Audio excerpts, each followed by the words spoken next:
ابھی ننھا سا پودا ہے، بڑا ہوگا تو پھل دے گا۔ ابھی ننھا سا پودا ہے، بڑا ہوگا تو پھل دے گا۔ ہماری قوم کا ہر بچہ ہوا کا رخ بدل دے گا انشاءاللہ۔ الحمدللہ وکفا وسلام علی عباده الذین اصطفى، اما بعد فاعوذ باللہ من الشیطان الرجیم، بسم اللہ الرحمن الرحیم۔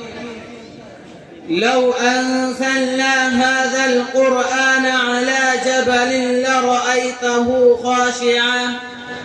خاشعا متصدعا من خشية الله. قال النبي صلى الله عليه وسلم: خيركم من تعلم القرآن وعلمه۔ کیوں ممتاز نہ ہو اسلام دنیا بھر کے دینوں میں؟ کیوں ممتاز نہ ہو اسلام دنیا بھر کے دینوں میں؟ وہاں مذہب کتابوں میں، یہاں قرآن سینوں میں۔ محترم علماء کرام اور مدرسہ باب العلوم کے چہکتے مہکتے بلبلوں، آج میں آپ حضرات کے سامنے فضیلت قرآن پر لب کشائی کرنا چاہتا ہوں۔ قرآن اللہ تعالیٰ کی وہ آخری کتاب ہے جس میں سابقہ تمام آسمانی کتابوں اور صحیفوں کی معتدی اور مناسب تعلیمات درج ہے۔ یہ کتاب کائنات کی روح اور اس کی ابدی حیات ہے۔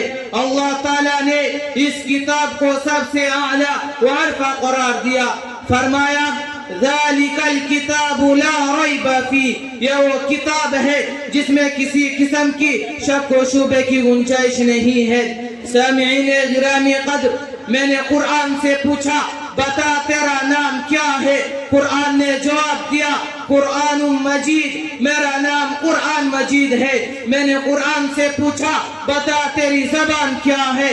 قرآن نے جواب دیا بلسان عربی مبین، میری زبان عربی ہے۔ میں نے قرآن سے پوچھا بتا تجھ میں کسی شک و شبہ کی گنجائش تو نہیں؟ قرآن نے جواب دیا ذالک الکتاب لا ریب فیہ، مجھ میں کسی شک و شبہ کی گنجائش نہیں ہے۔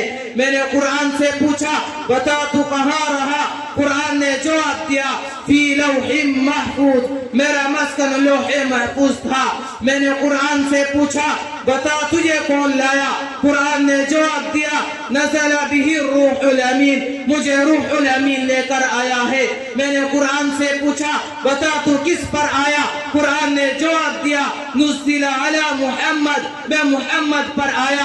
میں نے قرآن سے پوچھا بتا تو کس پر آیا؟ قرآن نے جواب دیا تنزیل من رب العالمین، میں رب العالمین کی طرف سے آیا ہوں۔ میں نے قرآن سے پوچھا بتا تو کس مہینے میں آیا؟ قرآن نے جواب دیا شہر رمضان الذی انزل فیہ القرآن، میں رمضان کے مہینے میں آیا۔ میں نے قرآن سے پوچھا بتا تو کس رات میں آیا؟ قرآن نے جواب دیا انا انزلناہ فی لیلۃ القدر، میں شب قدر میں آیا۔ میں نے قرآن سے پوچھا بتا تو کیوں آیا؟ قرآن نے جواب دیا ھدی للناس، میں لوگوں کی ہدایت کے لیے آیا ہوں۔ سامعین گرامی، کملی والے آقا صلی اللہ علیہ وسلم ارشاد فرماتے ہیں القرآن حجت لک او علیک، قرآن یا تیرے حق میں گواہ ہوگا یا تیرے خلاف گواہ ہوگا۔ کملی والے آقا صلی اللہ علیہ وسلم نے ارشاد فرمایا اشراف امتی حملت القرآن و اصحاب اللیل، میری امت کے معزز لوگ حامل قرآن ہوں گے۔ ایک اور جگہ آقا صلی اللہ علیہ وسلم نے ارشاد فرمایا خیرکم من تعلم القرآن وعلمہ، تم میں سب سے بہترین شخص وہ ہے جو قرآن سیکھے اور سکھائے۔ یا الہی جسم میں جب تک جان رہے، یا الہی جسم میں جب تک جان رہے، تجھ پہ اور تیرے محبوب پر قربان رہے۔ میں رہوں یا نہ رہوں، میں رہوں یا نہ رہوں، مگر دعا ہے دل کی دین مصطفیٰ رہے اور عزت قرآن رہے۔ وما علینا الا البلاغ۔